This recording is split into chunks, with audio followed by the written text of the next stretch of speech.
जय हिंद मित्रांनो, कसे आहात तुम्ही? तर आज आपल्या आरोग्य विभागासाठी एकदम आनंदाची बातमी आहे, ज्याची खूप वेळेपासून आपण आतुरतेने वाट बघू लागलात की भरती कधी येणार, भरती कधी येणार. तर आपल्या आरोग्य विभागासाठी, कारण आपले जे मंत्री आहेत प्रकाश आंबेडकर यांनी एका कार्यक्रमामध्ये माझं गाव आरोग्य संपन्न गाव या कार्यक्रमामध्ये जेव्हा ते संबोधित करत होते त्या टायमाला त्यांनी सांगितले की बाबा येणाऱ्या काळामध्ये 5,000, किती कमी नाही, 5,000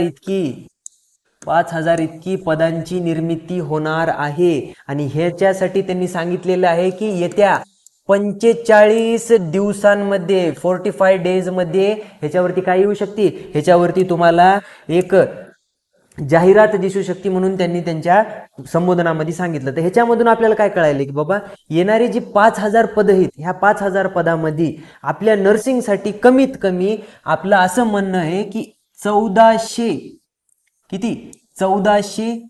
ते 1,500 पद आपल्या नर्सिंगसाठी ह्याच्यामध्ये असणार आहे. किती आहे?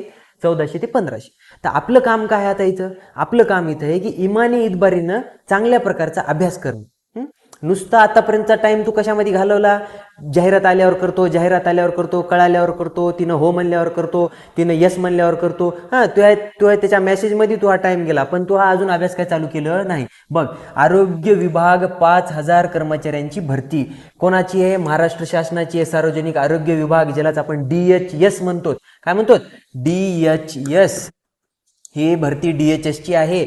ह्याच्यामध्ये कन्फ्यूज होऊ नको. DMER ची भरती नंतर येणार आहे. DHS ची भरतीचा आता आपल्याजवळ एक हिंट भेटली आपल्याला. आतापर्यंत आपण फक्त नुसते हवेमध्ये गोळ्या हाणू लागलात, कोणालाच माहित नव्हतं, नुसते हवेमध्ये गप्पा हाणू लागले. पण आता आपल्याला एक हिंट भेटलेली की बाबा, कारण आरोग्यमंत्र्यांनी स्वतः म्हटले की 45 दिवसामध्ये आपल्याजवळ काय येणार आहे? ॲडव्हर्टाइजमेंट येणार आहे. तर आता आपलं इमानदारीनं आपलं काम काय असणार आहे? अभ्यास करा, बिलकुल अभ्यास करा. तुम्ही कोणत्या जर जॉबवर असताल, प्रायव्हेट सेक्टरमध्ये जॉब करत असताल, तर भाऊ आणि बहीण, मी तुला मनापासून सांगायलो, ही मनापासून माझी इच्छा आहे की तू ती जॉब 1-2 महिन्यासाठी सोडाव आणि तू अभ्यासाला लागाव.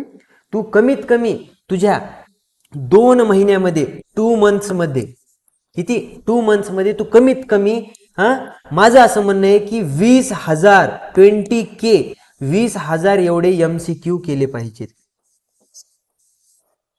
माझं असं म्हणणं आहे. 2 महिन्यामध्ये 20,000 MCQ तू केले पाहिजे. कसे करणार? आता तू रोजचे जर 300 MCQ जरी केले तू ताई, भैया गुडू, तू जर रोजचे 300 MCQ जरी केले तर 2 महिन्यामध्ये तुझे जवळपास 18,000 ते 20,000 MCQ होतात, जर करायला बसला तू तर. कारण मला माहिती आहे तुझ्यात कॅपॅसिटी आहे, फक्त तू कर ना काऊन, कारण तुझ्याजवळ आत्तापर्यंत कोणताच ध्येय नव्हता. आत्तापर्यंत तुझ्याकडं कोणताही स्पेसिफिक टाइम नव्हता की बाबा ह्या टाइमला DHS येणार आहे, DMER येणार आहे. बघ, आता DHSचं परिपक्व आलेलं आहे. DHSची माहिती तरी आली कमीत कमी आपल्याजवळ. काय आहे माहिती? ही माहिती काय म्हणते आपल्याला? काय माहिती ही माहिती काय म्हणते आपल्याला की बाबा 5,000 आरोग्य पद येणार आहेत. त्याच्यामधले माझं असं म्हणणं आहे, कारण जे गेल्या बारीला आपल्या हे आलेला होता, रिक्त पदांची जी यादी आलेली होती, त्याच्यामध्ये 1,440 पद रिकामे होते. आता ह्याच्यामध्ये मी काऊन म्हणतोय 1,500 पदापर्यंत, कारण 1,600 पदापर्यंत हे जाऊ शकते. कारण याच्यामध्ये यांनी सांगितले की त्यांनी 6 कॅन्सर हॉस्पिटल, किती 6 कॅन्सर हॉस्पिटल यांच्यामध्ये त्यांनी न्यू कॅन्सर हॉस्पिटल ऍड केलेले आहेत. म्हणजे मला सांग, आता नवीन कॅन्सर हॉस्पिटल आहेत, तिथं स्टाफ लागणार, तिथं डॉक्टरांपेक्षा जास्त कोण लागते? नर्स लागतात. मग ह्या 6 कॅन्सर हॉस्पिटल्समध्ये जर 30-30च्या हिशोबाने जरी पकडलं आपण, 18 म्हणजे 200 ह्याचेच निघाले तर, म्हणजे 1,400 ते 1,500-1,600 पर्यंतची भरती ही येऊ शकते. तर तुझं काम काय आहे? तुझं काम एवढंच आहे बाबा की जी कोणती प्रायव्हेट जॉब करत आहेस तू, त्या प्रायव्हेट जॉबला थोड्या दिवसांसाठी, बघ प्रायव्हेट जॉब कधी संपणाऱ्या नाहीत. तू कितीही काम केलं तर प्रायव्हेटवाल्यांसाठी काय ते तू त्यांचा एकदम मसीहा बनणार नाही, तू त्यांचा बॉस बनणार नाही. तू तिथं तुला राहिलं, तुला तिथे इज्जत काय आहे हे तुझं तुला माहिती आहे, मज मला माहिती, कारण मी बी प्रायव्हेटमध्ये काम केले, तू बी प्रायव्हेटमध्ये काम केले. तिथे इज्जत आपल्याला किती देतात आणि कधी देतात, त्यांचं काम पडल्यावर कसं वागतात हे तुलाही माहिती आहे आणि मलाही माहिती. माझं म्हणणं फक्त हेच आहे, गुलाल या बारीस आपलाच पाहिजे. कारण भरती बघ, एका पाठोपाठ एक भरती येणार आहेत. आता DHS झाली, DME येणार, DMER झाली, ESIC येणार. आणि एम्स तर दरवर्षी येतच राहते है ना. माझं म्हणणं एवढंच आहे, DHS DMARच्या भरत्या येतात, ह्याच्यानंतर तुम्हाला असा एवढी सुवर्ण संधी भेटणार नाहीये. पुढे चलून किती कॉम्पिटिशन टाईट होईल, किती कॉम्पिटिशन हार्ड होईल सांगता येत नाही. त्याच्यामुळे आताच चांगल्या पद्धतीने अभ्यास करा. जी कोणती जॉब करायला ती जॉब थोड्या दिवसांसाठी सोडा आणि ह्याच्या मागी लागा, कारण ही खूप महत्त्वाची भरती आहे. मी वारंवार सांगतो. आणि मी ह्याच्यामुळे सांगत नाहीये की माझा स्वतःचा कोणता तरी बॅच आहे, मी स्वतःचे कोणते तरी शिकवतो है ना, काही संबंध नाही.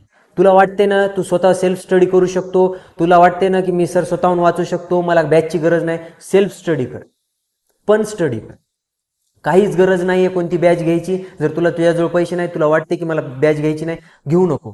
तुला वाटते इथं मी माझं बॅच विकायसाठी आलो, मला काहीच तीळ मात्र मला फरक पडत नाही, मला लय चांगलं आहे, मी सौदीमध्ये ॲज अ रजिस्टर नर्स आहे, मला पैशाची काहीच कमी नाही. तू फक्त माझं म्हणणं आहे की बाबू ह्या भरतीमध्ये तू लागला पाहिजे.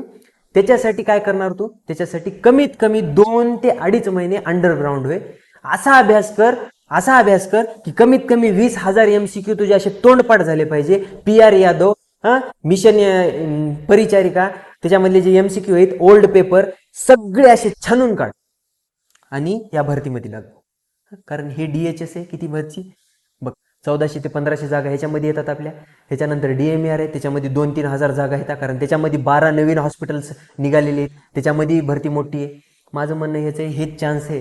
ह्याच्यानंतर तुला माहीत नाही की किती कॉम्पिटिशन वाढवेल, किती कॉम्पिटिशन वाढेल है ना. त्याच्यामुळं वेळ घालू नको, चांगल्या पद्धतीने अभ्यास कर आणि चांगल्या पद्धतीने लाग.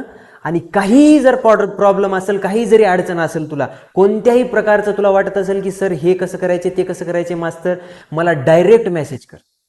तुला मी होईल तेवढं माझ्याकडून मदत करतो. रुपये घेणार नाही तुझ्याकडून, मी तुझ्याकडून मदत माझी तुझ्याकडून असणार. 100% आपला शब्द आहे. फक्त तुझं माझं म्हणणं आहे की तू अभ्यास कर आणि ह्या भरतीमध्ये लाग.